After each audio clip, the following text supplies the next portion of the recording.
Hello bachcho, let's start with the question. And here the question says that the bunch of capillaries present in woman's capsule is called.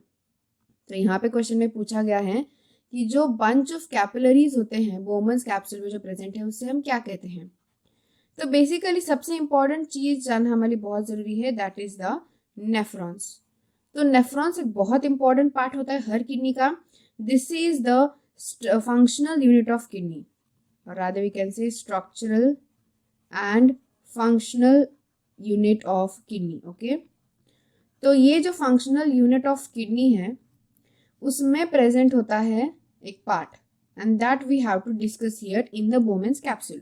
तो जो kidney होती है basically, या फिर हम kidney में जो नेफ्रॉन होता है वो दो पार्ट्स में होता है.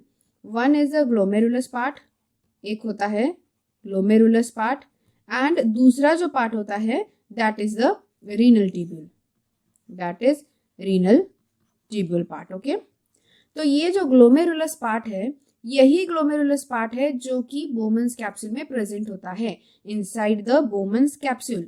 सो यहाँ पे हम लिखेंगे inside the double walled structure. Okay, inside the double walled cup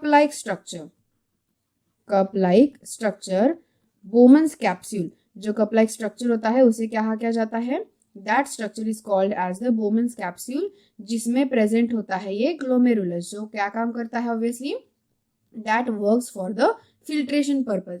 तो यहाँ पे जो बोमन्स कैप्सूल होता है ना, इसका डबल लेयरिंग होता है, कप लाइक स्ट्रक्चर होता है जिसमें ये ग्लोमेरुलस जो होगा वो प्रेजेंट होगा. तो ग्लोमेरुलस और बोमन्स कैप्सूल दोनों को एक साथ क्या कहा जाता है, that is called as the Malpighian body. उसे कहते हैं हम माल्फिजियन बॉडी, और rather we can say Malpighian corpuscles, क्योंकि उसे रीनल कॉर्पसल्स भी कहा जाता है, और renal corpuscle. Okay, so this is about the Malpighian body. ये तो था माल्फिजियन बॉडी का, क्योंकि जब हम ग्लोमेरुलस और बोमन्स कैप्सूल को एक साथ करेंगे तो दैट ओवरऑल स्ट्रक्चर को हम कहेंगे माल्फिजियन बॉडी और रीनल कॉर्पसल्स. तो यहाँ पे जो ग्लोमेरुलस होता है या फिर बोमन्स कैप्सूल है वहां पे एक आर्टेरियल आती है, that is the afferent arteriole. Okay, first क्या आएगी यहाँ पे, एफरेंट आर्टेरियल. एफरेंट, तो ये afferent arteriole that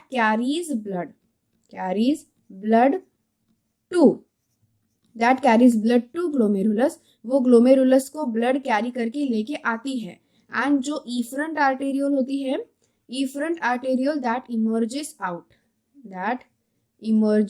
out the drained material. और जो भी ड्रेन्ड मटेरियल था, दैट ड्रेन मटेरियल जो कि ग्लोमेरुलस में अब जो क्या है फिल्टर हो गया है, उसके बाद जो ड्रेन्ड आउट मटेरियल होता है वो ड्रेन आउट मटेरियल बाहर ले जाने का काम होता है इफरेंट आर्टेरियल का.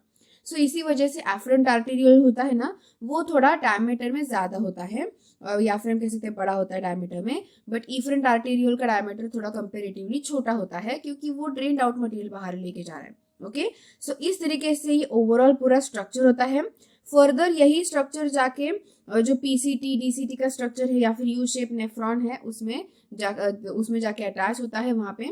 But here we have to discuss just about the Bowman's capsule structure, that is की ग्लोमेरुलस. सो यहाँ पे हमारा करेक्ट आंसर ऑप्शन क्या आएगा, option number C is the correct answer for this given question. So I hope you got the answer very well. Thank you and all the best.